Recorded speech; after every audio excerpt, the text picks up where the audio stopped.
एक मोठी बातमी बघूयात। रुपाली चाकणकरांचा राजीनामा हा सुनेत्रा पवार यांनी स्वीकारल्याचं सुनील तटकरे म्हणालेत। मुख्यमंत्र्यांकडे राजीनामा पाठवला जाणार असंही तटकरेंनी सांगितलंय। तर खरात प्रकरणामध्ये सखोल चौकशी केली जाईल, खरातवरती कठोर कारवाई व्हावी हीच राष्ट्रवादीची भूमिका असल्याचं सुनील तटकरेंनी सांगितलं।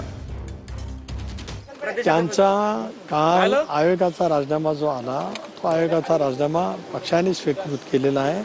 तो उपमुख्यमंत्री म्हणून त्यांचा राजीनामा हा मुख्यमंत्री महोदयांच्याकडे पाठवला जाईल।